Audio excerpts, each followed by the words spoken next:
I think the number one thing you can do, no matter what stage you're at, is working on your craft and working on the product, your songs. Because in the end, you can fake it till you make it, but if your songs ain't great, you ain't gonna make it. So focus on your art, focus on your craft. And those ones that are passionate about that side, I feel like are always gonna succeed.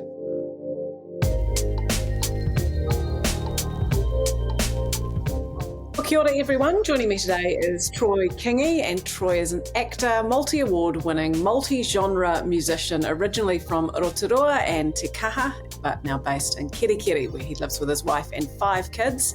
Troy rose to fame after the release of his first 2 multi-award winning albums, along with roles in a number of Kiwi films. He's nearing the midpoint of his aspirational 10-10-10 series, which is to release 10 albums in 10 genres in 10 years. Troy, that is no easy feat. How are you going, and what album are you up to now? Oh, kia ora, I'm going good. We're currently working on album number 8. Hopefully, a couple more days, the mixing will be done, so we're not too far away from finishing album 8. But yeah, it's it's been a long journey, and it feels like it's getting harder, but we're nearing the end of it now. Yeah, I can imagine you start out on something like that with a lot of energy and maybe lose a bit of puff coming to the end. Yeah, I feel like most artists coming into it, they've definitely got at least a couple albums in them. But I'd say the last few years I've really had to work for it. But I'm in too deep to not carry on, you know. So I just it just feels like I've had to work a lot harder than I had it right at the beginning. Yeah. So you've got a number, as we heard there, you've got a number of creative strings to your bow. How do you juggle it all? Do you focus on one thing at a time, one sort of creative endeavor at a time? Yeah, music's always been the number one. Um, I do dabble in acting, but again, it comes few and far between, so it hasn't really got in the way. When things do get crazy, I'm lucky. I have an awesome wife because we also have 5 children as well. So she holds it down at home and allows me to take off and do my crazy schedules when I have crazy schedules. So yeah, God bless that woman. She is a good woman. Did you were you always creative? Did where did you start out on this journey? Yeah, I suppose of at the very beginning, I wanted to actually be an actor. That was the first thing until I did youth drama school in Havelock North and saw myself on screen and said, no, that is not for me. But I've always loved music, and it wasn't until I moved up into the Bay of Islands when I was 16, 17, and started listening to my mates' bands playing. That's when I started to get a bit of a bug for writing myself, and it's just always been there ever since. Yeah. And is it something that you've had to have other jobs alongside it, certainly to start out with? Yeah, well, since getting into it fully, I'd say I haven't really had a real job in 11 years. So I say to most up and coming artists, find yourself a partner, a wife, a husband who can actually pay the bills and hold a proper job so that allows you to be creative and all of that. But yeah, I started relatively late because I had children really early, so I didn't really get into it till my late 20s, early 30s, just when time allowed. And yeah, I haven't had to compensate it with other jobs. But in saying that, within the job, we have the 10-10-10, of course, but then I've got the acting side, ads. I've done a lot of music commission work going into schools and helping kids write songs and be creative. Um, been guest at different things. I've been a judge on certain things. So yeah, within the spectrum of being a musician or artist, there's a whole lot of jobs. So it's always fresh, and there's always something to do. I know that people musically know who you are, but is it something that you have to go out and do a bit of hustling for to get a bit of paid work?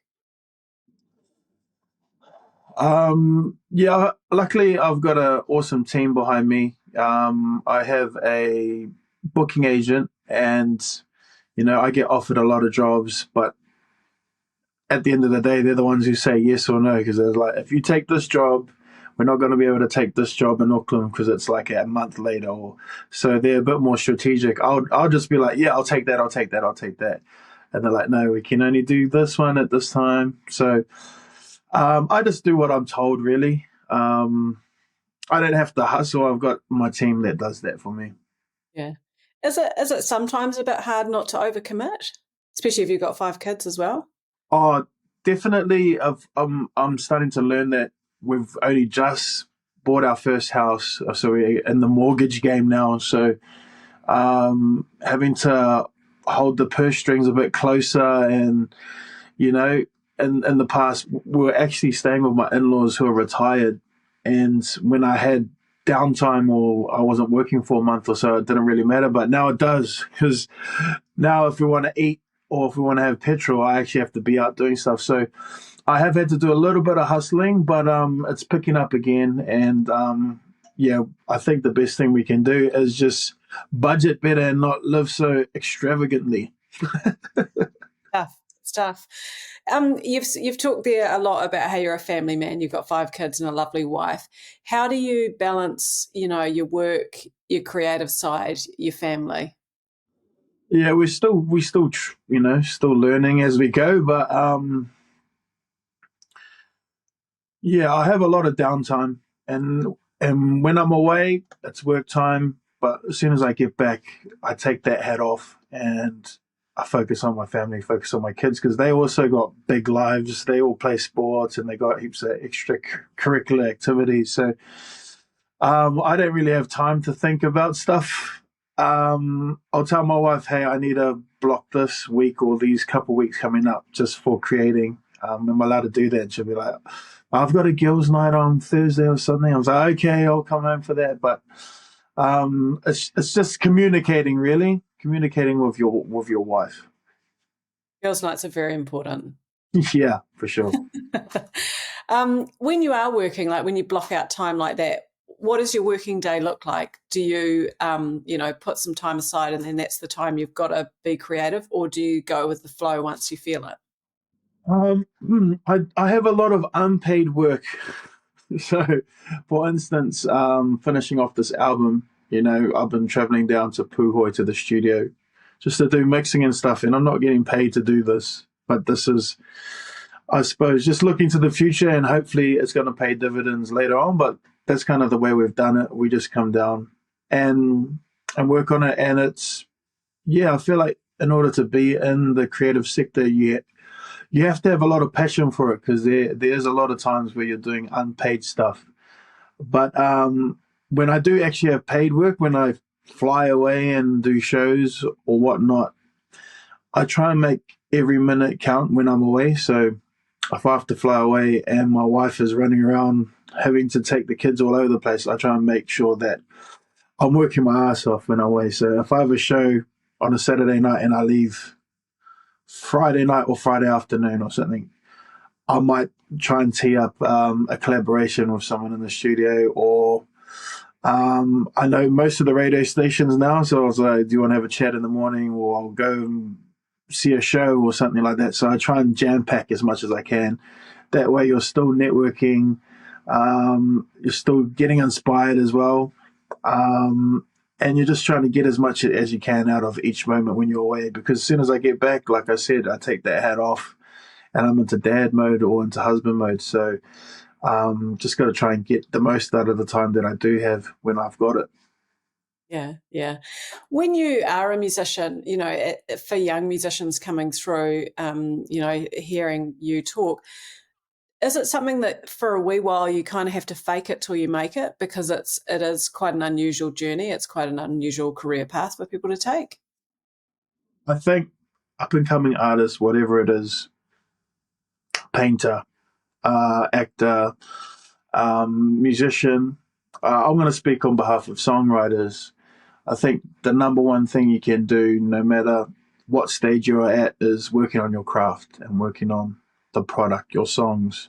Because in the end, you can fake it till you make it, but if your songs ain't great, you ain't gonna make it. So focus on your art, focus on your craft. And those ones that are passionate about that side, I feel like are always going to succeed um, if they keep pushing at that side. Um, and then when moments do come, I feel like I've had a lot of moments when I've been thrown into the deep end a lot. Just embrace it. Don't be scared of it.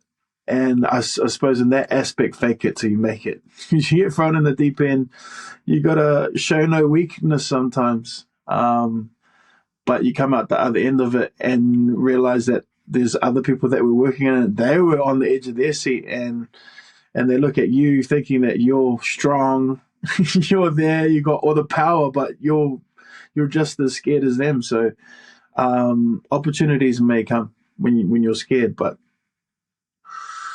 whether it's faking it or whether it's just being brave, because you have to be brave, whatever it is, you're going to have those moments. Just got to stand up and feel the fear, but do it anyway. I guess with a creative role like yours, it's easy enough sometimes to come, to be creative, but it's maybe the other bits around it, the structure that is, things that people have to learn, especially younger ones coming through, like you were talking about with budgeting and Mm. balancing things and maybe putting some structure around things. Is that something you've had to, keep learning or teaching yourself? Oh, for sure. We're always learning. Um, yeah, I suppose up and coming, start small. Don't try and jump straight to the top, one foot in front of the other. Wanting to play like to a thousand room theater or something when no one knows who you are. Maybe just have that as a goal and slowly work towards it. Um, yeah, one step at a time.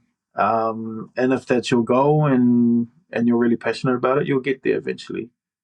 And recently you went overseas and you tried to rediscover your creative drive and inspiration. Tell me a bit about that. And does it run out sometimes? Yes, we've got a documentary on TVNZ Plus at the moment. It's called Troy Kingi's Desert Hikwe. We went over to Joshua Tree in the States to kind of rekindle that passion, the ease of flow of the creative juices that I had right at the beginning, that I had once upon a time. And the reason we went to Joshua Tree was there's a studio there, Rancho de la Luna, and my favorite album of all time was recorded there by Queens of the Stone Age. It's called Songs for the Deaf.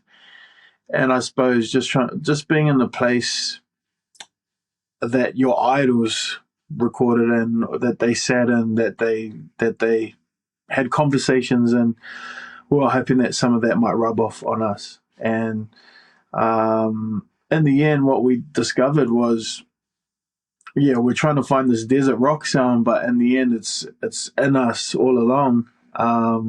But we had to go to the other side of the earth to figure that out. That we went through a few things. We tried a few things. We had a documentary crew who organized a few little activities. One was meeting up with a native Kawia elder from Joshua Tree who took us into a cave, and he said it was a portal to another dimension. We went through psychedelics, which is also on this documentary. Um, but I think the biggest thing I found was I have to let go sometimes, not hold too tightly to the control and just let things happen. And I think that's probably what's happened these last few years. I've had to control exactly what the sound is going to be. In the beginning, I just wrote for the love of writing.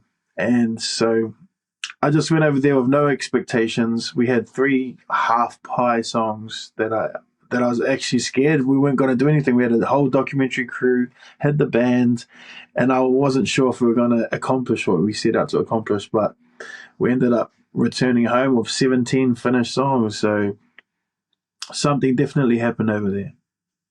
Is that something that artists often need to remind themselves to sort of rewire themselves slightly and stay inspired somehow, finding ways of I doing think, that?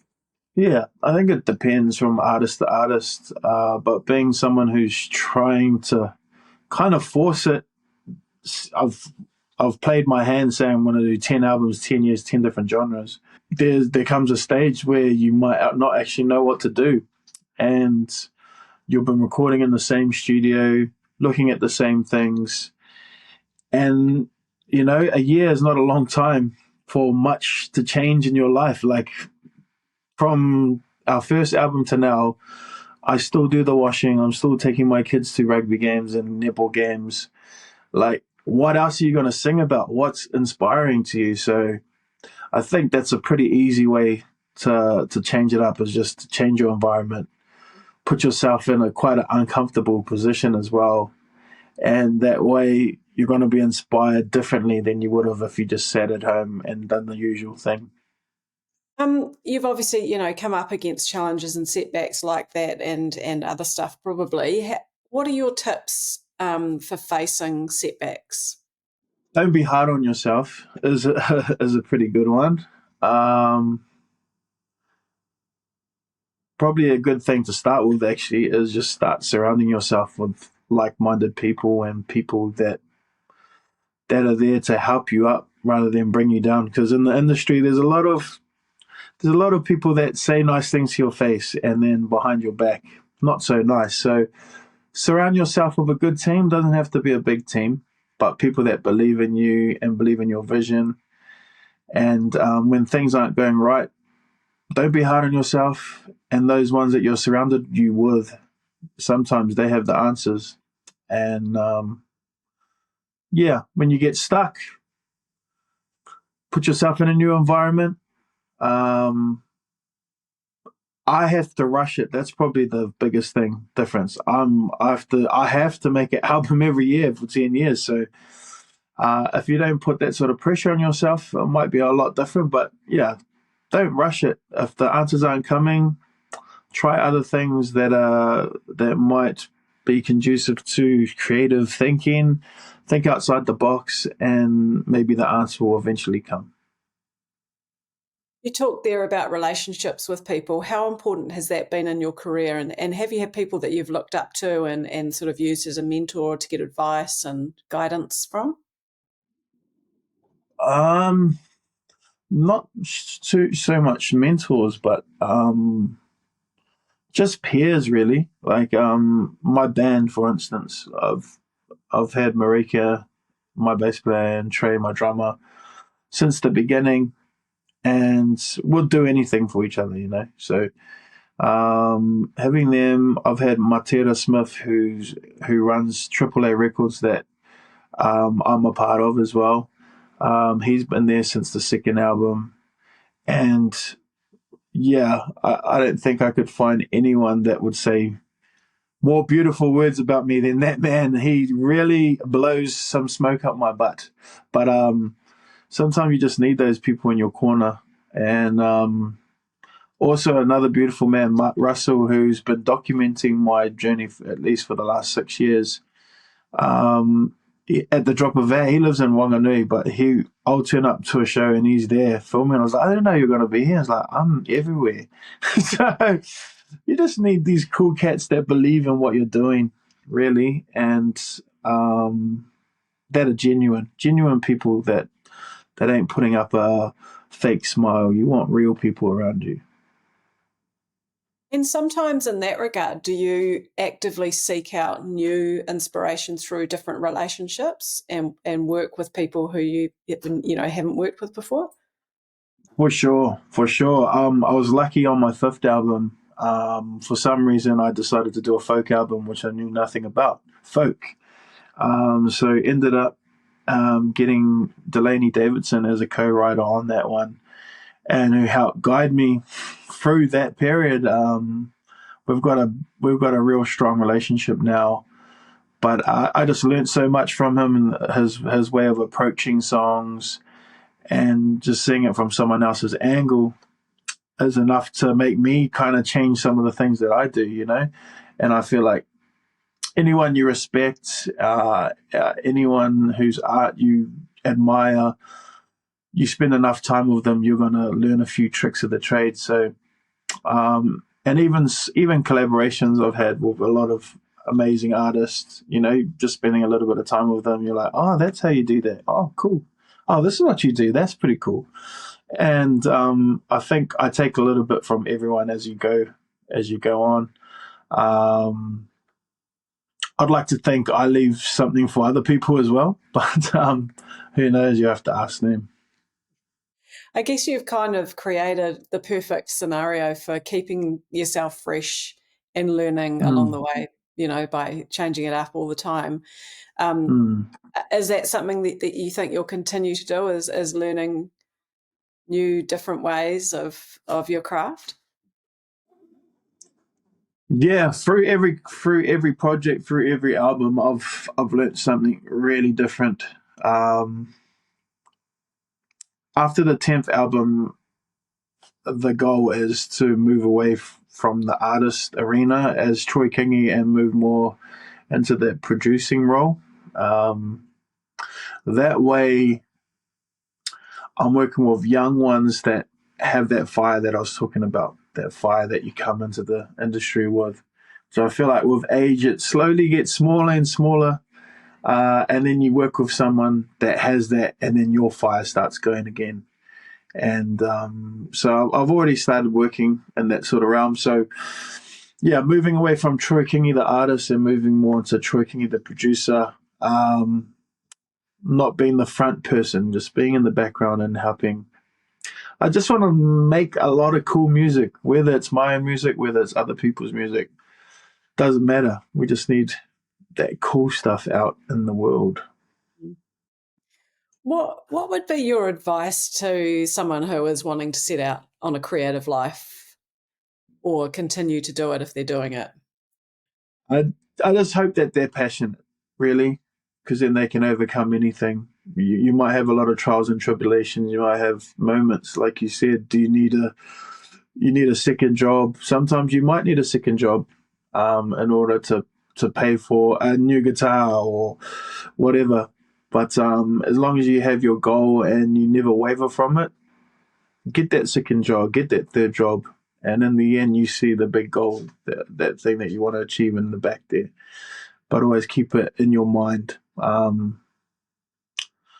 Yeah, I know a lot of people who have big dreams, and then I see them again a year or two later, and I'm like, "Are you still doing this?" Like, oh no. Someone might have said, "Oh, that's yeah." Don't let anyone's opinions deter you from your ultimate goals and dreams. There might be someone who says you ain't gonna do that. Use that as motivation. Um, yeah, I remember saying this 10 thing and no one really cared. And there was a few people that just laughed and I'm like, doesn't matter, I'm going to do it. Just, just be strong in your own convictions and in the end, it's your dreams, it's your goals. Doesn't matter if it's the president telling you something. It's not his dreams or goals. There's only one you, your dreams and goals, so don't let anyone deter you from them. Yeah, nice.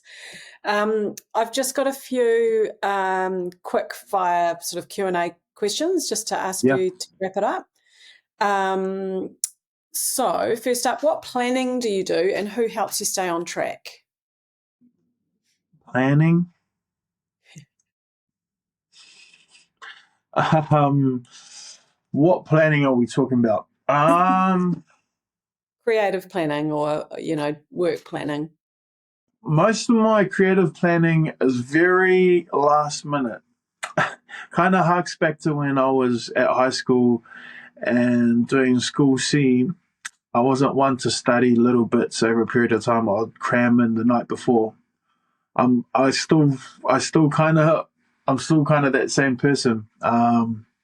Most of the albums, even going back to the second album, have been written 1 or 2 months leading into the studio, going into the studio. So you talk about trying to juggle that time between family and that.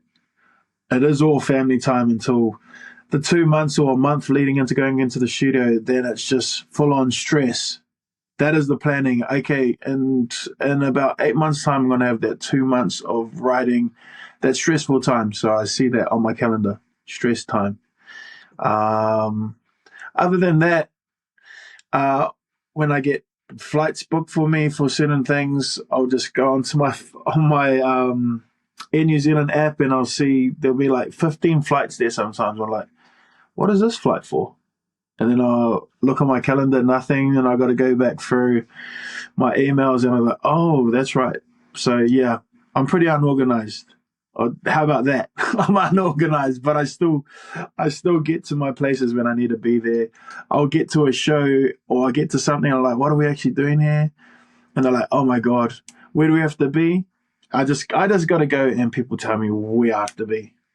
I don't worry about those things. I just worry about turning up for the performance or for the recording and giving my best. I'm glad you made it here today then. Yes, we only just made it. And just finally, as a creative, do you experience moments of self doubt or imposter syndrome? And if so, how do you motivate and reassure yourself to keep going? All the time, all the time. Um, Especially early on, actually, um, where I started rubbing shoulders with a lot of my idols in the industry, and I was just like, I just felt like my music didn't stack up to theirs, really. Even though they were giving me praise for things, I was just like, I don't know. I think most good artists do have self doubts. Um, I feel like that's what makes you better. You wanna do better than yesterday. If I was very cocky and uppity, I probably would rest on my laurels. And yeah, I feel like most good artists just need to not believe in themselves sometimes. they need to have that self doubt. I have it all the time. I don't know how I beat it. Hug my kids. I go for a walk in the forest, have some miso soup. I don't know, relax, relax, have a breath, and then just carry on anyway. Great advice. Thank you so much for talking to us today, Troy. It's so lovely to hear your story and your advice and, your creative journey. Appreciate it. Thank you.